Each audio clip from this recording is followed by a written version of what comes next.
Who should actually put a NorthStar semi-trash pump in their garage, who can safely walk away, and does the price make sense for the average homeowner who just wants to clear a flooded basement or keep a small pond aerated? Those are the three questions that keep popping up every time I see a pump with a headline like 23040 GPH, 4 inches. Ports. If you're sitting on the fence because you've heard the hype but also worried about buying a piece of equipment that ends up sitting idle, stick around. Link is in the description if you want to check the product details on Amazon. I'm going to walk through the real-world scenarios where this pump actually shines, where it falls short, and whether the cost is justified when you compare it to the alternatives you'll find at Home Depot or a local marine supply store. First, let's talk about the kind of jobs people typically bring a semi-trash pump to. The most common use case I've heard from contractors and earnest DIYers is draining a flooded basement after a storm. In those situations you need something that can move a lot of water quickly, but you also have to deal with debris-think bits of drywall, small branches, or a few inches of sand that inevitably get sucked up when you're pulling water out of a low-lying area. That's where the semi-trash label matters. Unlike a clean water pump that will clog the moment it sees a leaf, this NorthStar model is built around a cast-iron impeller and a volute designed to handle gritty, semi-solid loads without grinding to a halt.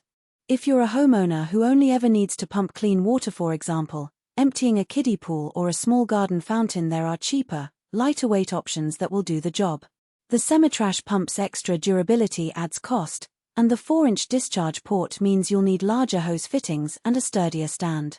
Those are extra pieces of hardware you'll have to buy or already own, and they can quickly turn a simple task into a mini project. So, skip this pump if your water sources are consistently clean and you're looking for a lightweight, low-budget solution. Now, let's unpack the strengths that actually matter when you're on the job site. The most notable feature is the long-life silicon carbide mechanical seal.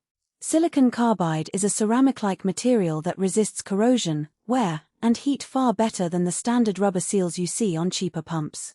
In practice, that means if you're running the pump for several hours straight, say, during a multi-day flood cleanup, the seal is less likely to overheat or leak, which saves you the hassle of having to shut down, clean, and reseal the unit. I've seen comparable pumps with ordinary seals start to smell like burnt rubber after about an hour of continuous use. The NorthStar keeps running cool, which is a real convenience when you're already dealing with water, mud, and limited daylight. The multi-directional discharge is another practical advantage. Most pumps only allow you to attach your discharge hose on one side, forcing you to position the pump awkwardly if your work area is cramped.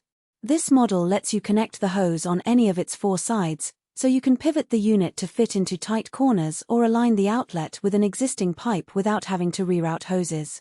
In a real-world basement scenario, where you might be working around utility lines, furniture, or structural beams, that flexibility can shave 10 or 15 minutes off the entire job minutes that add up when you're racing against rising water.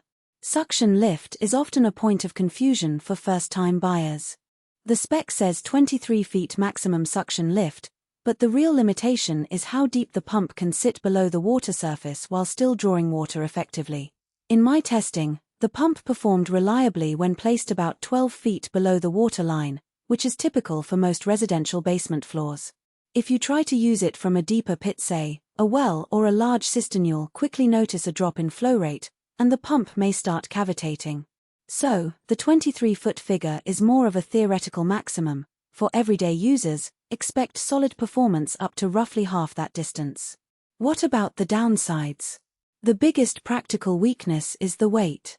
The cast-iron construction, while great for durability, makes the unit sit on a solid metal base that can tip over if you're not careful. The pump weighs close to 30 pounds, so moving it from the garage to the site can become a 2-person job, especially if you're hauling it up a set of stairs. If you're looking for something you can lift and carry with one hand, this isn't the model for you. Additionally, the 4-inch ports require 4-inch hose or the use of reducers if you only have 2-inch garden hoses on hand. Those adapters are inexpensive, but they add another step to the setup that some buyers forget, leading to frustration the first time they try to mount the pump. Another hidden trade-off is the power source. This pump needs a standard 120V outlet and draws a significant amount.